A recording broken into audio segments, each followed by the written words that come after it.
क्या सत्ता और विपक्ष मिलकर लिखेंगे इतिहास? क्या होगा बिना विरोध के उपराष्ट्रपति का चुनाव? नमस्कार, मैं हूं प्रज्ञा और आप देख रहे हैं ट्रेंडिंग न्यूज 24। एनडीए ने अपने उपराष्ट्रपति उम्मीदवार का नाम सामने रख दिया है। महाराष्ट्र के राज्यपाल सीपी राधाकृष्णन को उपराष्ट्रपति पद का उम्मीदवार बनाया गया है। लेकिन अब सवाल ये उठता है कि क्या विपक्ष इसका समर्थन करेगा और क्या वो बिना किसी विरोध के उपराष्ट्रपति चुने जाएंगे? बीजेपी अध्यक्ष जेपी नड्डा ने दिल्ली में पार्टी संसदीय बोर्ड की बैठक के बाद औपचारिक ऐलान किया। हम लोगों के बीच में भारतीय जनता पार्टी के माननीय राष्ट्रीय अध्यक्ष आदरणीय जगत प्रकाश नड्डा जी हैं।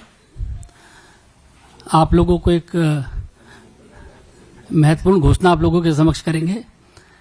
हम लोगों के बीच में भारतीय जनता पार्टी संसदीय बोर्ड के सदस्य और राज्यसभा के सदस्य श्री के लक्ष्मण जी हैं। मेरा आदरणीय राष्ट्राध्यक्ष जी से आग्रह है कि अपना संबोधन शुरू करें। पत्रकार मित्रों, आप सब जानते हैं कि आज भारतीय जनता पार्टी की संसदीय बोर्ड की बैठक थी। यह बैठक उपराष्ट्रपति पद के प्रत्याशी के चयन के लिए ये बैठक बुलाई गई थी। आप सबको मालूम है कि भारतीय जनता पार्टी सभी दलों के साथ संपर्क करते हुए उपराष्ट्रपति का चुनाव सर्वसम्मति से हो, इसकी आशा रखती है। और इसीलिए हम सब लोगों ने पिछले एक सप्ताह में लगभग सभी राजनीतिक दलों के साथ, हमारे एनडीए के पार्टनर्स भी और जो हमारे विपक्षी दल के पार्टी के सदस्य हैं, नेता हैं, उनके साथ भी संपर्क साधा था हमारे वरिष्ठ नेताओं ने। और हम लोगों ने इस बात को की उम्मीद रखी है कि हम उपराष्ट्रपति का चुनाव सर्वसम्मति से करें और भारतीय जनता पार्टी एनडीए का कैंडिडेट हो। इस बात को उनके साथ स्पष्ट करते हुए हम लोगों ने बात को रखा। हमारे जो विपक्षी दल हैं, उन्होंने कहा कि कैंडिडेट के पता चलने के पश्चात हम तय करेंगे हमारा समर्थन रहेगा या नहीं। हमारे एनडीए के साथियों के साथ भी चर्चा गहन रूप से हुई और गहन रूप से चर्चा होने के बाद आज हम यहाँ पर आपको खुशी से ये बताना चाहते हैं और ये खुशखबरी देना चाहते हैं कि संसदीय बोर्ड की बैठक में जिसका नेतृत्व हमारे प्रधानमंत्री नरेंद्र मोदी जी की उपस्थिति में हुआ, उनके नेतृत्व में ये बैठक हुई।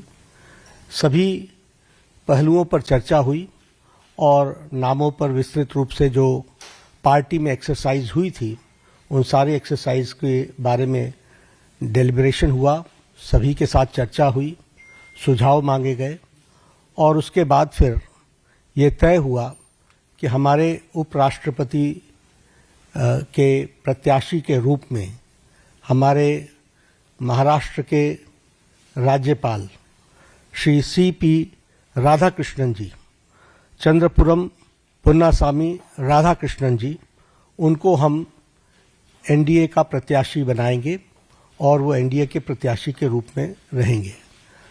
इस ऐलान के तुरंत बाद विपक्ष से संपर्क साधने का काम शुरू कर दिया गया और वहीं सूत्रों के मुताबिक रक्षा मंत्री राजनाथ सिंह ने कांग्रेस अध्यक्ष मल्लिकार्जुन खड़गे को फोन पर बात की और समर्थन मांगा। चुनाव की तारीख 9 सितंबर तय है और पूरे चुनाव की जिम्मेदारी राजनाथ सिंह को सौंपी गई है, जबकि केंद्रीय मंत्री किरण रिजिजू चुनाव एजेंट होंगे।